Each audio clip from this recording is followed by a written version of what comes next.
नमस्कार दोस्तों, आज के इस एपिसोड के अंदर आपका स्वागत है। और आज इस एपिसोड में हम बात करने वाले हैं पहले तो वेदांता के ऊपर कि किस तरीके से वेदांता के ऊपर यूएस की एक और short seller company viceroy research ने जो एलिगेशंस लगाए हैं और जो सेम चीज़ अडानी के साथ हिंडनबर्ग ने करी थी, वही सेम चीज़ जो है वो वाइसरॉय रिसर्च वेदांता ग्रुप के साथ कर रहा है। इसी के साथ साथ हम बात करेंगे कि किस तरीके से पप्पू यादव और कन्हैया कुमार को राहुल गांधी की गाड़ी पे चढ़ने नहीं दिया गया, क्या बिहार चुनाव के अंदर वो एक खेला पलट कर सकते हैं, क्या कुछ हो सकता है। क्योंकि जितनी वक्त पप्पू यादव की बिहार चुनावों के अंदर है, जितनी बिहार के अंदर उनकी एक पॉपुलैरिटी है, क्या वो कांग्रेस को एक हानि पहुंचा सकती है। उसी के साथ साथ हम बात करेंगे कि ट्रंप एडमिनिस्ट्रेशन के अंदर सिर्फ इलॉन मस्क की नहीं है, पीट हेग्सेट भी एक नेता है जो ट्रंप एडमिनिस्ट्रेशन के अंदर वहां पर उनके रक्षा मंत्रालय संभालते हैं, रक्षा मंत्री हैं। उन्होंने भी अब ट्रंप से लगभग बगावत करने वाली चीजें करना शुरू कर दी है। लेकिन अगर हम हमारी पहली खबर की तरफ बढ़ते हैं जो वेदांता ग्रुप से रिलेटेड है, और वो यही है कि किस तरीके से वेदांता ग्रुप के अंदर जो है वहां पर अगर हम देखेंगे तो उस ग्रुप के खिलाफ वाइसरॉय रिसर्च जो एक यूएस की शॉर्ट सेलर कंपनी है, उन्होंने एक रिपोर्ट पब्लिश करी है। 87 पन्नों की रिपोर्ट है। उस रिपोर्ट का नाम है लिमिटेड रिसोर्सेज रिपोर्ट। और इस रिपोर्ट के अंदर उन्होंने ये जाहिर किया है कि किस तरीके से वेदांता कंपनी जो है वो अपनी पेरेंट कंपनी के तहत उसको इस्तेमाल करते हुए अपनी जितनी भी सब्सिडरीज कंपनी है उन सब का इस्तेमाल कर रही है, और पेरेंट कंपनी के जितने भी लोन है, जितना भी कर्ज पेरेंट कंपनी ले रखा है, उसको रीपे करने की कोशिश कर रही है। पॉन्जी स्कीम इसको बोला जाता है, पॉन्जी स्कीम इसको बोला जाता है, इसका वो इस्तेमाल कर रही है। इसी के साथ साथ वहाँ पर उन्होंने और भी बहुत सारे एलिगेशंस लगाए हैं कि अकाउंटिंग मैनिपुलेशन कर रही है, सर्कुलर कैश का जो है इनफ्लो बहुत कम है, एक कंपनी से दूसरी कंपनी, दूसरी से तीसरी, तीसरी से चौथी, चौथी से दूसरी, दूसरी से पहली, तीसरी से फिर दूसरी से चौथी, फिर ऐसे ही कंपनीज के अंदर ही कैश रिवॉल्व कर रहा है, कैश इन हैंड बहुत ज़्यादा कम है। इसी के साथ साथ गवर्नेंस फेलियर के ऊपर उन्होंने बात करी है कि कंपनी के अंदर जो गवर्नेंस है, जिस तरीके से यहाँ पर जो फैमिली स्ट्रक्चर है, फैमिली बहुत ज़्यादा शेयर होल्ड करती है तो डिसीजन मेकिंग पावर ओपेक रहती है। इन सब चीज़ों के ऊपर बात करी है। एनी टाइम किसी भी टाइम कंपनी कोलैप्स कर सकती है, इन सब चीज़ों के ऊपर बात करी है। लेकिन अगर हम पहले जो है ये जो कंपनी है वाइसरॉय रिसर्च, इसके बारे में जान लेते हैं। वाइसरॉय रिसर्च जो है वो एक फॉरेंसिक फाइनेंशियल रिसर्च फर्म है, जो एक यूएस बेस्ड रिसर्च फर्म है, जो एक एक्टिव शॉर्ट सेलर कंपनी है। शॉर्ट सेलिंग क्या होता है? विनम्र जी, आप बहुत बार शॉर्ट सेलिंग बोल रहे हैं। शॉर्ट सेलिंग क्या होता है? असल में शॉर्ट सेलिंग जो है वो उस तरीके से इस्तेमाल किया जाता है कि आप ये समझिए कि जो ये कंपनी है वाइसरॉय रिसर्च, ये क्या करेगी, ये जो है जो शेयर बोरो करेगी वेदांता के, और शेयर बोरो करने के बाद उन शेयर्स को सेल कर देगी, उसी प्राइस में उस शेयर को सेल कर देगी जिस प्राइस में वो शेयर है, और फिर अपनी जो है रिपोर्ट्स निकालना शुरू कर देंगी। अब जैसे जैसे इन कंपनीज की रिपोर्ट आएंगी तो जो शेयर वैल्यू उस पर्टिकुलर कंपनी के जिसके खिलाफ ये रिपोर्ट निकाल रहे हैं उसकी शेयर वैल्यू नीचे गिरेगी, और जब नीचे वो शेयर वैल्यू गिर जाएगी तो शेयर को बाय कर लेगी, और जहां पर बेचा है, जहां से खरीदा है, उस बीच में जो डिफरेंस है वही इनका प्रॉफिट हो जाता है। कि शेयर खरीदे बिना तो शॉर्ट सेल कर दिए, कि आपने शेयर खरीदे नहीं उससे पहले तो आपने बेच दिए, और आपको पता है कि शेयर नीचे ही जाएगा क्योंकि आपकी कंपनी की क्रेडिबिलिटी इतनी ज्यादा है कि अगर आप किसी भी कंपनी के खिलाफ कोई भी रिपोर्ट निकालते हैं तो उसका शेयर नीचे ही नीचे गिरेगा, और आपको पता है वो नीचे गिरेगा। सेम चीज वाइसरॉय रिसर्च ने भी करी थी कि रिपोर्ट निकालने से पहले 9 जुलाई के आसपास इन्होंने रिपोर्ट निकाली। रिपोर्ट निकालने से पहले वेदांता के जो बॉन्ड्स हैं यूएसए के अंदर, उनको इन्होंने सेल आउट कर दिया। तो ये चीज सेम चीज ये जो है वेदांता के साथ वाइसरॉय रिसर्च ने भी करी है। इसी के साथ साथ अगर हम आगे देखें तो आरोप प्रत्यारोप पॉन्जी स्कीम के लगते हैं। अभी पॉन्जी स्कीम क्या होती है? पॉन्जी स्कीम मतलब होता है कि एक कंपनी की किसी एक पेरेंट कंपनी होती है। अब वेदांता के अंदर वेदांता लिमिटेड एक कंपनी है जो इंडिया के अंदर लिस्टेड है, लेकिन वो मेन कंपनी नहीं है। मेन कंपनी है वेदांता रिसोर्स लिमिटेड, जो एक यूके बेस्ड कंपनी है, जो लिस्टेड नहीं है, जो एक यूके बेस्ड कंपनी है। और उस यूके बेस्ड कंपनी की सब्सिडरी कंपनी है वेदांता लिमिटेड, जो इंडिया के स्टॉक मार्केट के अंदर लिस्टेड है, और वहां से जो पैसा जनरेट करती है वो वेदांता रिसोर्स लिमिटेड ने जो कर्जा ले रखा है उसको देने में चला जाता है। तो ये पॉन्जी स्कीम के अंदर आ जाता है। ये जो टेक्निक्स होती है इसको पॉन्जी स्कीम बोलते हैं, और वेदांता इस चीज का इस्तेमाल कर रहा है। वेदांता अक्सर शेयर मार्केट में काम करते हैं, उनके बीच में प्रचलित भी रहती है कि वेदांता डिविडेंड बहुत ज्यादा देता है। उसके पीछे का कहीं ना कहीं कारण भी यही है क्योंकि वेदांता का जो मेजॉरिटी स्टेक हर कंपनी के अंदर, भले आप हिंदुस्तान जिंक ले लीजिए, वेदांता लिमिटेड ले लीजिए, वो वेदांता रिसोर्स लिमिटेड ही करती है। और वेदांता रिसोर्स लिमिटेड के मेजॉरिटी स्टेक अनिल अग्रवाल जो उसके ओनर हैं और उनके परिवारजनों के पास ही है। तो अगर प्रॉफिट बुक भी होता है तो वो कंपनी के पास, कंपनी के लोगों के पास, ओनर्स के पास, ओनर की फैमिली के पास ही जाता है पैसा, और वो पैसा फिर डेट रीपेमेंट के लिए इस्तेमाल किया जाता है। ये आरोप जो है वाइसरॉय रिसर्च जो है वेदांता के ऊपर लगा रही है।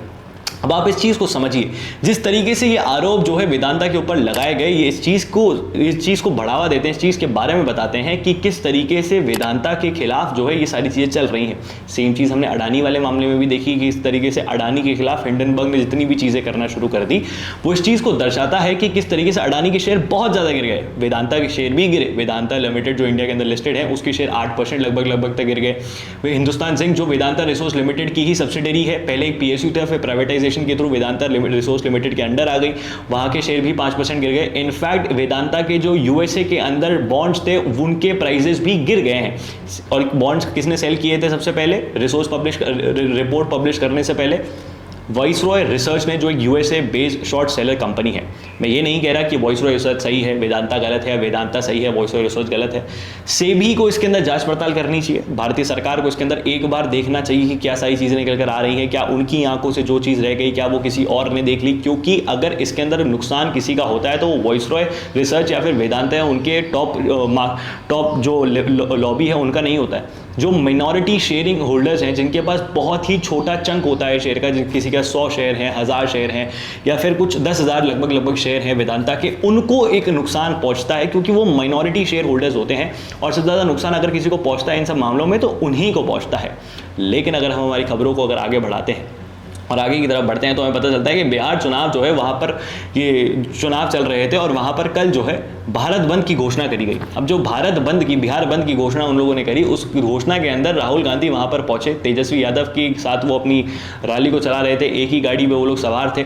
अब कुछ वीडियोस वायरल होना शुरू हुए। पहला वीडियो वायरल हुआ पप्पू यादव का, जहाँ पर वो पहले सीढ़ी चढ़े फिर फिसल गए, लेकिन उसके बाद जो है उनको वापस वहाँ पर चढ़ने ही नहीं दिया गया जिस गाड़ी के ऊपर राहुल गांधी चल रहे थे। ये चीज़ दर्शाती है कि पप्पू यादव की क्या वक़्त है कांग्रेस के अंदर। वैसे वो कांग्रेस का झंडा लेकर खूब घूमते रहते हैं, लेकिन इन वीडियो के तहत ये चीज़ प्रॉपरली समझ आती है कि पप्पू यादव की जो इंसल्ट हुई है 13 करोड़ बिहारियों के सामने, जहां पर वो इस चीज़ को माने बैठे थे कि उनसे बड़ा प्लेयर बिहार के अंदर कोई है ही नहीं, उनसे बड़ी राजनीति बिहार के अंदर कोई कर ही नहीं सकता, वो इस चीज़ को दर्शाता है। इसी के साथ साथ एक बहुत अच्छे युवा नेता भी हैं जो अपने कॉलेज के समय पे कांग्रेस का विरोध करते थे, लेकिन आज कांग्रेस के अंदर शामिल हो चुके हैं, कन्हैया कुमार। उनके साथ भी सेम चीज़ हुई, उनको भी राहुल गांधी की गाड़ी पे चढ़ने नहीं दिया गया।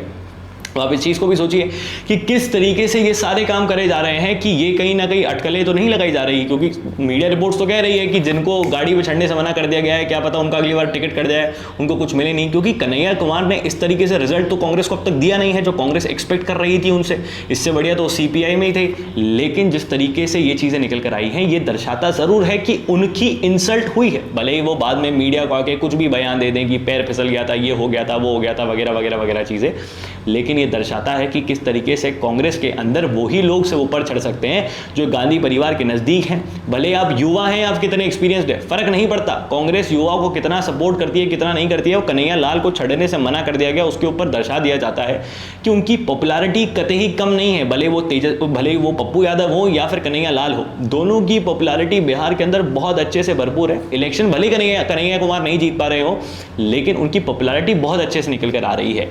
और जिस तरीके से कांग्रेस ने उन्हें छड़ने से मना कर दिया गया है, उस चीज़ को दर्शाता है कि कहीं ना कहीं ये जो एक परेशानी है कांग्रेस के अंदर, ये निकल के सामने आ रही है। लेकिन अगर आज की हम आखिरी खबर की तरफ बढ़ते हैं, इस वीडियो के अगर हम आखिरी खबर की तरफ बढ़ते हैं, तो यही है कि ट्रंप एडमिनिस्ट्रेशन के अंदर सिर्फ इलॉन मस्क ही नहीं है, पीट हेग्सेट जो ट्रंप एडमिनिस्ट्रेशन, ट्रंप गवर्नमेंट के रक्षा मंत्री हैं, USA के एट प्रेजेंट डिफेंस सेक्रेटरी हैं, हमारे यहाँ पर रक्षा मंत्री बोला जाता है, उनके वहाँ पर डिफेंस सेक्रेटरी बोला जाता है, वो है। उन्होंने जो है ट्रंप के साथ लगभग बगावत करना शुरू कर दी है। कैसे? अब इस चीज़ को जानिए, ट्रंप पावर में क्यों आए थे? कि उनको वॉर रुकवानी थी, लेकिन जब से वो पावर में आए तब से कोई वॉर रुकी नहीं है, बल्कि वर्ल्ड के अंदर कॉन्फ्लिक्ट ज़्यादा बढ़ गए हैं। और इसी चीज़ को मद्देनजर रखते हुए पीट हेग्सेट ने एक जो डिफेंस शिपमेंट यूक्रेन जाना था उसको हॉल्ट पे रख दिया कि ये डिफेंस शिपमेंट जो है यूक्रेन नहीं जाएगा।